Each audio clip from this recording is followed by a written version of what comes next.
Okay, I'm back. And we back here. We say,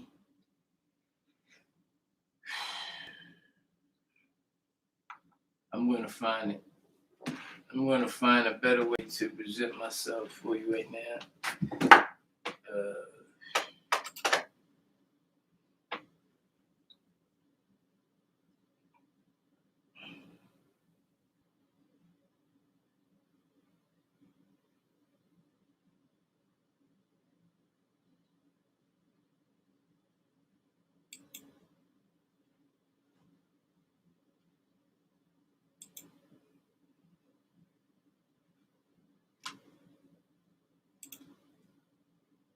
Okay. This is the teacher's guide. This is the teacher's guide to the Nawabian language. And I refer this to everyone who wants to basically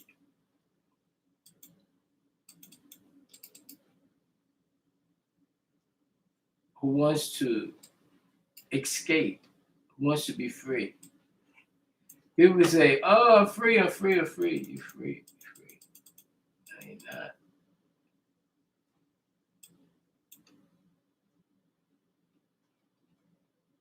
Okay, this is free. This is free. Even though you don't want to believe it, that's your business. Oh, shucks. Hold on.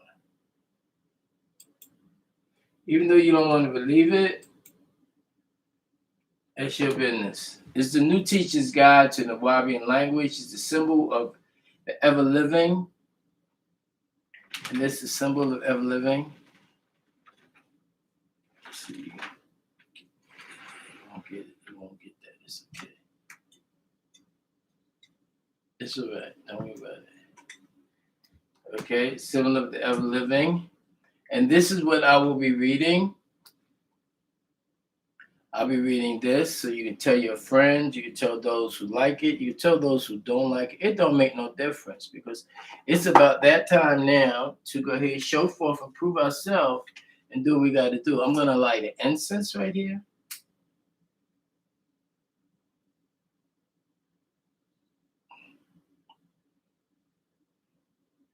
And we're going to include Cuba.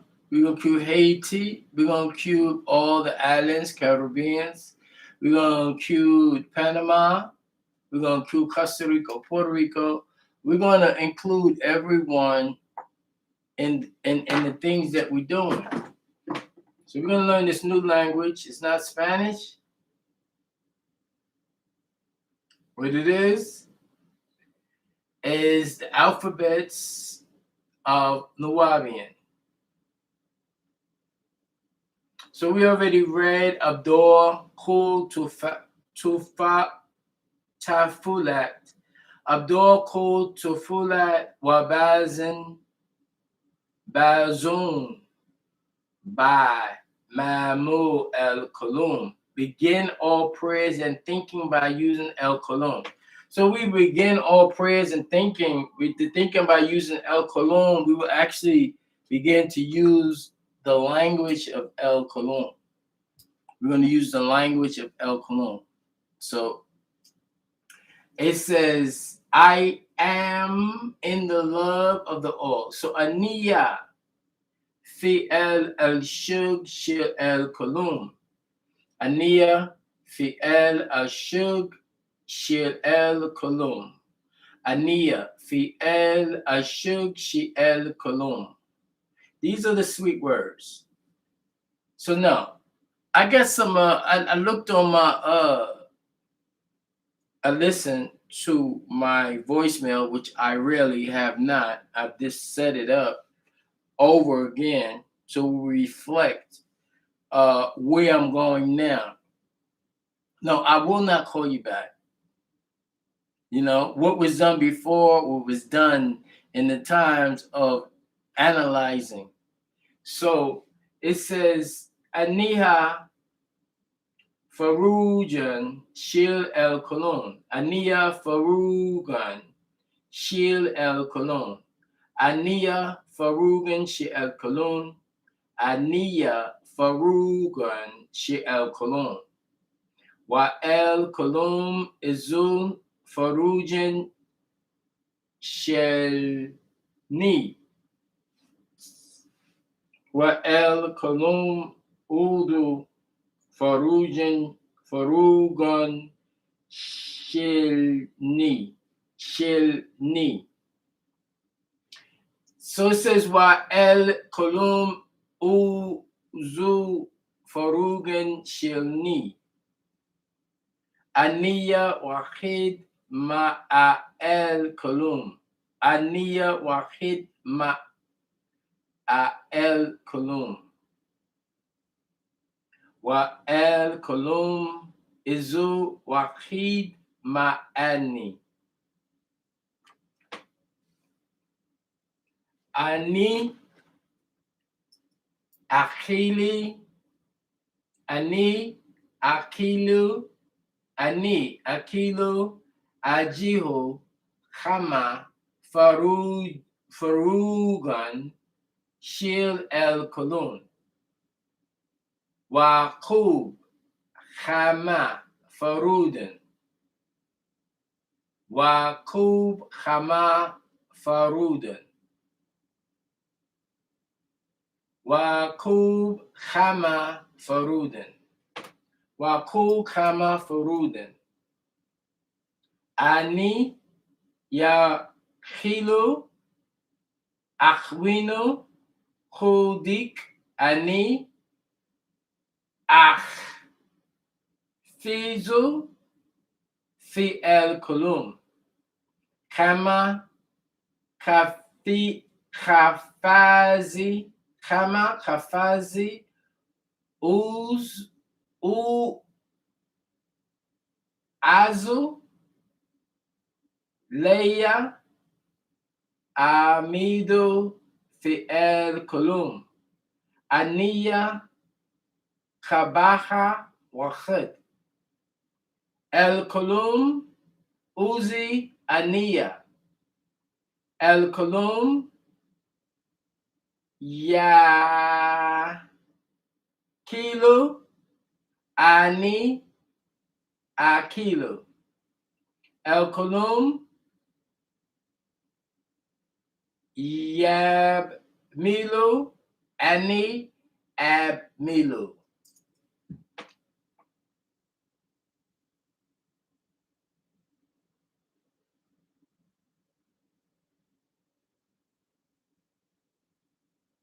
It says for years the Ansar Allah community we have taught the Arabic and Hebrew language.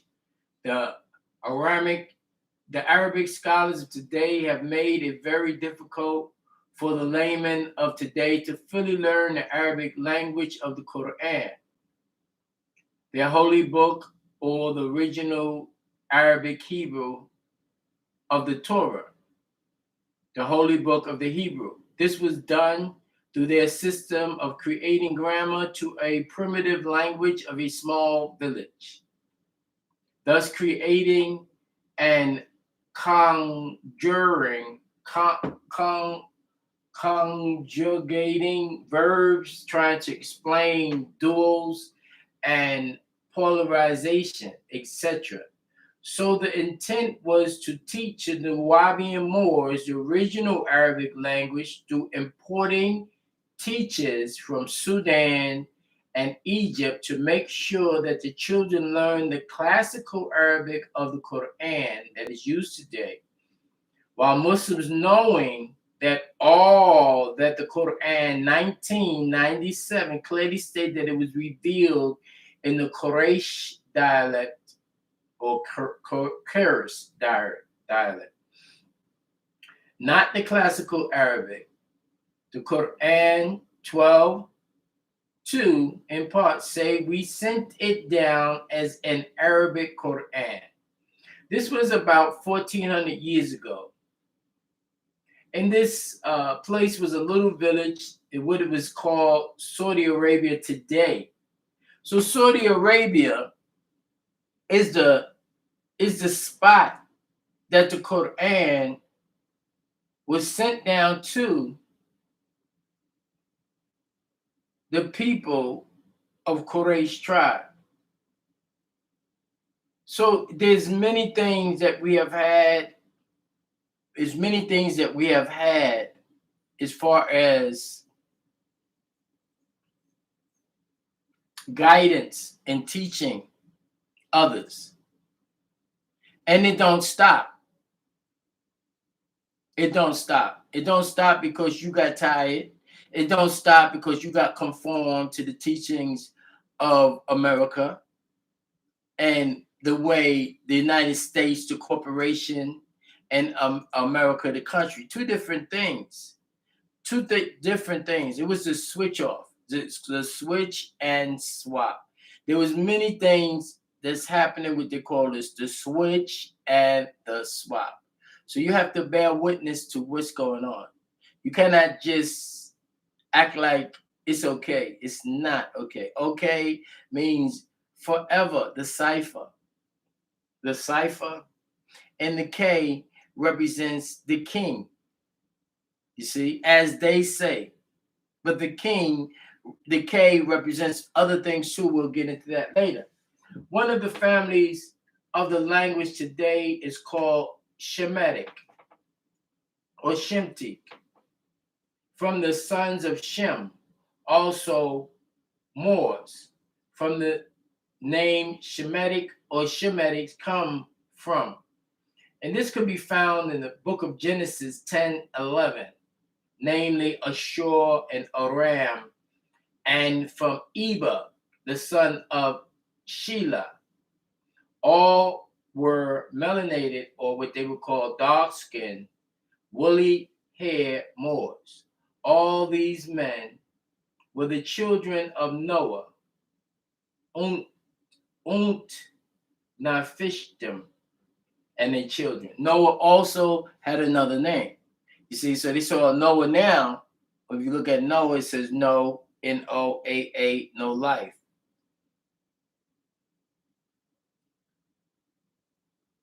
It could be explained many different ways, but we keep it just like that. Okay. So it says Aramic Hebrew was the language of the Arameans, the descendants of Aram, the fifth son of Shem and his wife Fatin. It's in Genesis 10:22.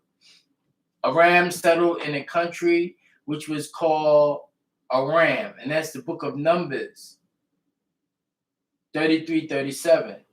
And the language Aramic was named after him, which proved that he was a leader. When a dialect evolved, it usually named after the most powerful or outstanding member of the tribal clan. And this was the case.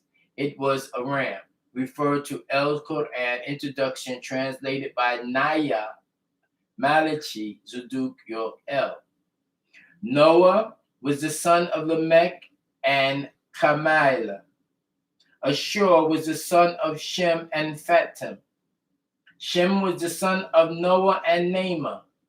Aram was the son of Shem and Fatim.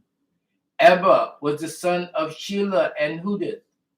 All of these are the parents of the many Shemitic dialects, namely Ugaric, Chaldean, Syriac, Akkadian, Phoenician, Aramic, Hebrew, Ashuric, Arabic, Sumerian, Ge'ez, and Amharic, and even what they call Farsi or Persian. And all this is coming from a language brought to the planet Earth by those who are called first Anunnaki and later called Elohim. And that's in the book of Genesis 1:1. There were also Nephilians, Genesis 6:4, or Neteru, or what Muslims call today Maliki or Malakat. That's in the Quran 2:9-8.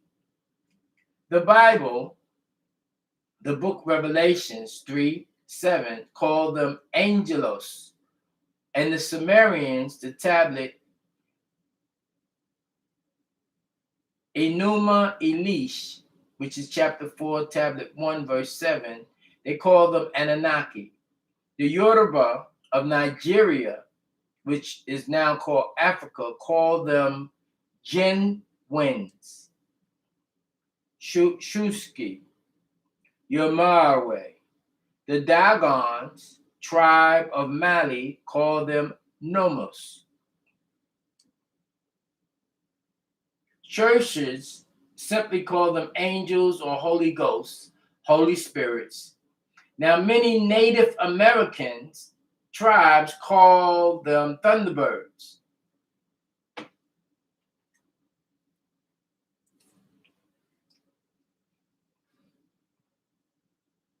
Nowadays, they are called Star People or ET. The Anunnaki language is cuneiform.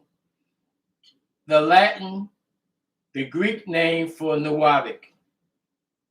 So cuneiform is the Latin or Greek name for Nuwabic.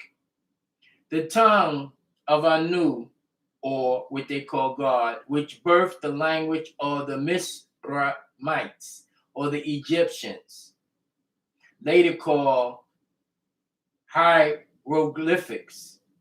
The Chinese script, Hebrew, is Kufi. In Egypt, the Book of the Dead.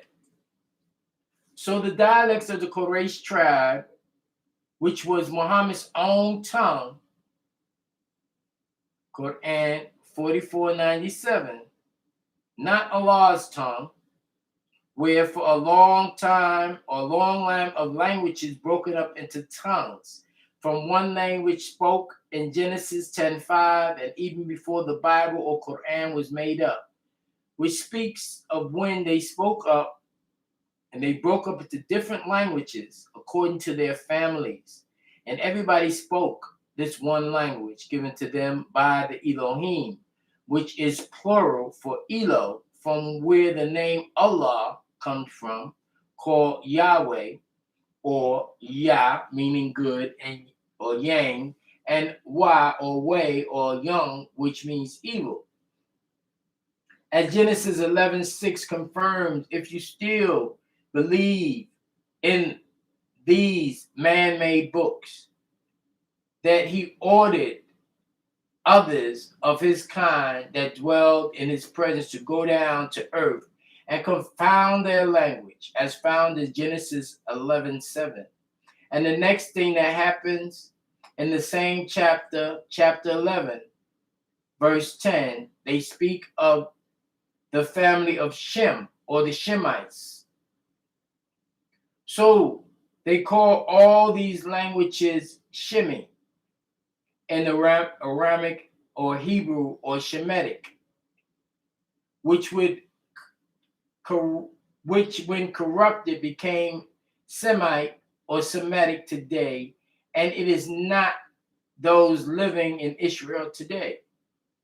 And Arabic, which came from Ashuric, is one of the dialects that breed the tongue, that breeded the tongue of the Quraysh dialect, who are not the Pale Arabs today.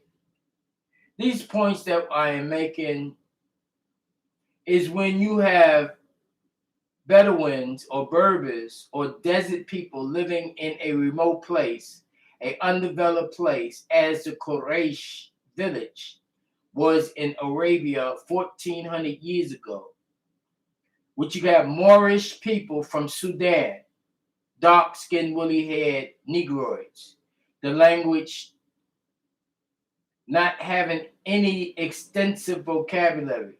So Arabic needed to adopt other languages for the trade that was taking place in their capital called Becca. Now it's called Mecca. So the original Arabic had 19 letters without any vowels or dots, and was built up to 26 letters. Even the addition of the Lam Aleph or Tar Mabuta or the Hamza And the three letters was chosen from the Aramic language called Hebrew today. The Aleph, which in Arabic was originally the Hamza, the Wa, and the Ya. These letters pose difficulty in trying to give the primitive dialect Arabic a grammatical system, and more than 50% of the Arabic language are from foreign words from the other dialects of the Semitic family. Even the very Quran has in it many, many foreign words, such as Dawood, which is a Hebrew word, Hajj, which is a Hebrew word, Adam, Hebrew word, Waya, Hebrew word, Yam, Hebrew, Fardis, which means field, Hide, or Heed, which means ministration, Ada, which means add, Nasar, which means Nazarite, Isa, which means Jesus, Chassan, which is Christos, which means Christians, Sarah, which is Sarif, which is the flesh or cardinal, Faroon, which means the pharaoh or king, Faroon, Adan, which means Eden or garden, Ibrahim or Abraham, which means the father of many nations, Tabut or Tabut, which means a craft, Tahach or Tahak, which means arrogant, Zakat or Zakat, which means charity, Malakut, which means Malakut or means the abode of angels, Haman or Haman, which magnificent, Harut or Harut, which means a slit or a thing, Marut, which means a dry one, an hour or, which means dark-eyed woman, whore or whore, which means dark-eyed women, for daughters, which means palace, Raya or Rayaha, which means to smell, Akhala or Akhala, which means to eat, Akhala, eat, Abra, Ibara, which means to cross over, Abra, which means Abra or Hebrew, Akhala, which means eat, Ibara, which means to cross over, Ibra, Abraham, Ibara, Hebrew, Abra, Wazara, which means wizard or wise. All words that end with a ya, alif, or wa are foreign words brought into the Arabic language. The point is, ask the Muslims or Muslims, why should Allah have to use other languages instead of using his own? Nawabic. Now, Nawabic is here to correct this plagiarism without acknowledgement. By that, I mean Muslims or Arabs today will write out, flat deny these facts, though a little research will prove these findings true. The sad thing about it is, after having traveled throughout the Muslim world and discovered for years, more Muslims worldwide cannot even read or write nor speak Arabic fluently. The entire Arabic world speak poor dialects of Arabic according to their own country's language, slang, Arabic. which in most cases is mixed with other languages. Each Arabic country has created their own form of Arabic, and they use poor dialects. So the Arabic, where Ugaric, Syriac, Aramic, Chaldean, Akkadian, which gave birth to modern-day Hebrew, and then Arabic and Ashuric, Syriac, Arabic, was a late dialect of Aramic Hebrew, written in a number of flowing scripts. However, it was adopted by the Christians of long ago. It is the language of the Bible's version known as Peshitta, literally the simple or basic version, the version which produced in the 4th century BC. The tongue used was the Aramic Hebrew tongue, depending on which version of the Bible you read. The language that is called Aramic Hebrew is translated as Syriac, or Arabic tongue. And because these languages were the most ancient and they sounded similar, they were sometimes thought to be the same language. The Syriac or Arabic dialect became the tongue of the Jacobites or the Nestorian churches, who began missionary works in the 7th century AD in Syria.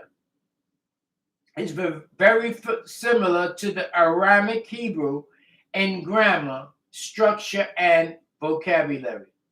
The dialect Estrangel or Extrangelo, Syriac, Makib, and Nestorian are labeled by linguistics as dialects of Syriac or Arabic. However, they are still Aramic Hebrew because all their new dialects stem from the original Aramic Hebrew.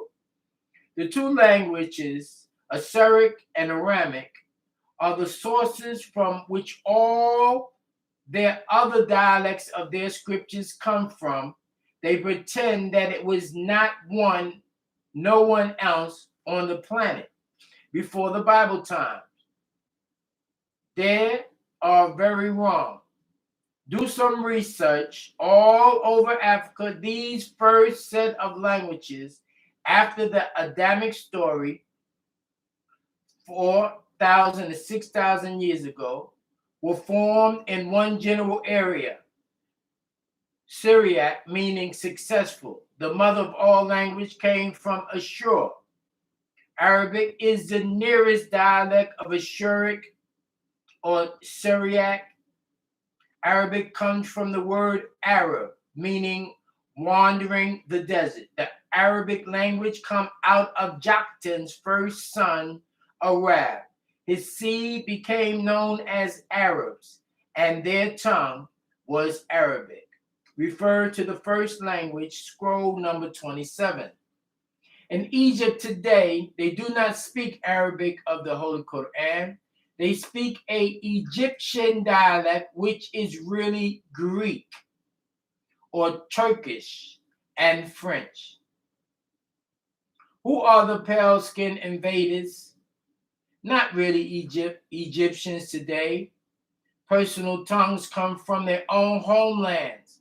Even Arabic of any form is from Arabia, not originally Egypt. It is an Islamic language. The same applies to what is called Saudi Arabia today. This Saud family invaded and changed it from the original Aramic letter Saud to a Hindu tribal name Saud, said in Hindu Sawad. And they changed the original letter Sin or Sin and made it a Sad, and took control of Arabia and instituted their Hindu dialect A look at the Arabs of Arabia will show you that they are Hindu and Turkish in origin. Don't just look at Saudi, look at Abu Dhabi, Oman, Dabo, Yemen, Bahrain, Qatar, and United Arab Emirates. They are Hindu Turks as well. They instituted the Hindu numbers, which looks like this, and call them Arabic, which is found in their own version of the Quran today. The Persians took their language, Farsi, and created the script, and it became what you see as the script in the Quran circulating worldwide, which is called the Farsi script. That's not the Arabic script, and those are not the Arabic numbers. The original Arabic letters look like this and was borrowed from the Moors of what is be called Morocco today.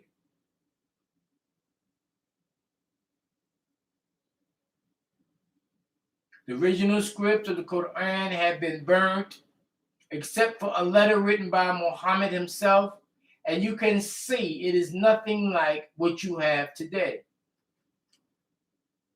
The point being made is that every country of Muslims have incorporated their own tribal language into the Islamic faith.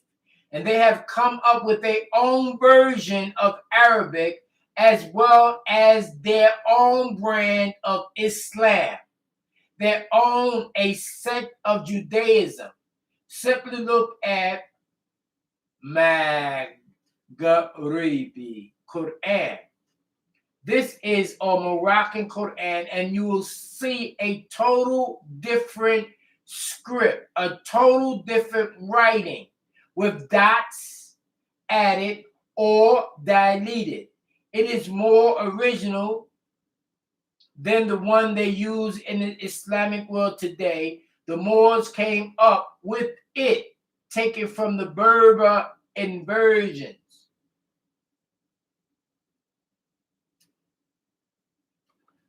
To this day, as well as in Morocco, there is a French and Spanish influence on the spoken language of the Moorish Arabic, or as they call it, Maghribi Arabic, Maghribi Arabic, Moorish Arabic, Maghribi Arabic. In actuality, the Turkish have their own language using the script they call Arabic from Farsi, the Syrians, the Lebanese, the Libyans, the Tunisians, Somalians, Sudanese, the Pakistanis. Then there is derivatives such as Swahili, Urdu. Only a small percentage of Muslims speak, read, and write classical Arabic. Under 3% of the Muslim world do. That's a shame. That is a very small amount. They don't want Moorish Muslims or Negroid to learn the Arabic of the Quran until they have blind faith, so that they won't reveal all the mistakes in New Islam and the new Quran of today. And we're going to leave that right there for that right there.